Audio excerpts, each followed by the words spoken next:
అసలు ఈరోజు సుగాలి ప్రీతి అనే కేసు ఎలా ఎక్కడి నుంచి బయటకు వచ్చింది మీరు చెప్పండి. ఇలాంటి అన్యాయం జరిగిందని ఎవరికి తెలుసు? ఈ రోజున గత ప్రభుత్వం 2019, 2024లో ఒక ప్రభుత్వం మీద, అప్పుడు ముఖ్యమంత్రి మీద మాట్లాడటానికి అసలు ఎవరికైనా ధైర్యం ఉందా? ఒక ముఖ్యమంత్రిని ఒక మాజీ ముఖ్యమంత్రిని ఆ టైంలో అరెస్ట్ చేస్తే రావడానికి ఎవరు లేరు రోడ్ల మీద. అలాంటి పరిస్థితుల్లో ఓడిపోయి 2 చోట్ల ఓడిపోయి ఉన్న ఒక ఎమ్మెల్యే వాళ్ళ పార్టీకి వెళ్ళిపోతే ఏ మానసిక స్థైర్యం, ఏ ధైర్యం, ఏది ఉంటుంది చెప్పండి ఎవరికైనా? మరి అలాంటి సమయంలో నేను ఒక తల్లి పడ్డ వేదన తీసుకున్నా. నాకే సరదానా 2 లక్షల మంది జనం మధ్యలో నడుచుకుంటూ వెళ్ళి ఆ సమస్యను హైలైట్ చేసి వాళ్ళు సిబిఐకి ఇచ్చారు. సిబిఐకి ఇస్తే మన ఇంటర్నల్ పేపర్ వర్క్ మనకి ఎలా తెలుస్తుంది? ఇంటర్నల్ పేపర్ వర్క్ వాళ్ళు ఇస్తే వాళ్ళు ఏంటంటే జీవో రిలీజ్ చేశారు. మా దగ్గర నుంచి వెళ్ళింది కానీ ఎక్కడికి వెళ్ళాలో అక్కడి నుంచి ప్రొసీడ్ చేయాలి, అక్కడ ఆపేశారు.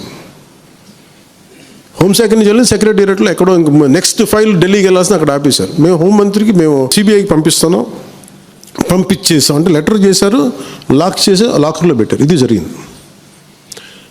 ఈ ప్రాసెస్లో ఏం చేశారు వాళ్ళకి, ఈ కేసు కొంచెం సెన్సిటివ్ కేసు కాబట్టి మీకు చెప్తాను. సుగాలి ప్రీతి, నేను ఎందుకు కొంచెం సున్నితంగా మాట్లాడాలి ఈ విషయం ఏదంటే, మీకు ఒక అన్యాయం జరిగినప్పుడు, ఎవరికైనా ఒక అన్యాయం జరిగినప్పుడు మనం ఏం చేస్తామంటే, నాకు ఆ వ్యక్తికి శిక్ష పడాలి, ఇంతే ఉండాలి.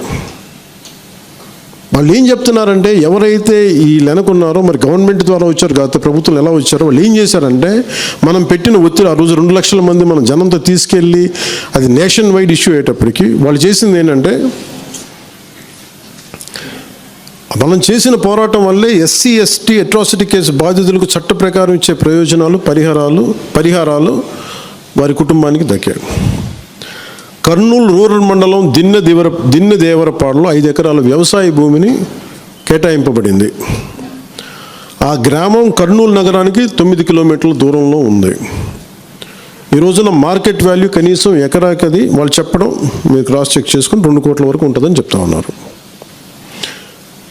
వీరి కుటుంబానికి కర్నూలు కార్పొరేషన్లో కల్లూరు వద్ద 5 సెంట్ల ఇంటి స్థలాన్ని కేటాయింపు చేసిన ప్రభుత్వం. సెంటు 10 లక్షల నుంచి 15 లక్షల వరకు ఉంటుంది. పాప 2 తల్లిదండ్రులకి రెవెన్యూ శాఖలో జూనియర్ అసిస్టెంట్గా ఉద్యోగం ఇవ్వడం అయింది. ఇది కాకుండా ఇవి మన పోరాటం వల్ల ఒత్తిడి పెట్టడంలో వచ్చినాయి. ఇవి కాకుండా నేను ఫస్ట్ టైం ఛార్జ్ తీసుకోగానే మొదట చెప్పిన మాట, పాపకి న్యాయం జరగాలి, ఏమేమి జరిగిందని సిఐడి చీఫ్ని నేనే తెలియజేశాను. డీజీపీ గారికి పంపించాను, అప్పుడు డీజీపీ గారికి తిరుమలరావు గారు, అలాగే సిఐడి అధికారులకు చెప్పాను, ఉన్నతాధికారికి, హోమ్ మినిస్టర్ గారికి చెప్పాం. ఇవన్నీ చెప్తే పోలీసు సిఐడి వాళ్ళు చెప్పింది ఏంటంటే, అసలు అప్పట్లోనే ఎవరైతే దీని వెనక కుట్ర వెనక ఉంది ఇవన్నీ చెప్తున్నారో ఏ డిఎన్ఏ తారుమారు చేశారు.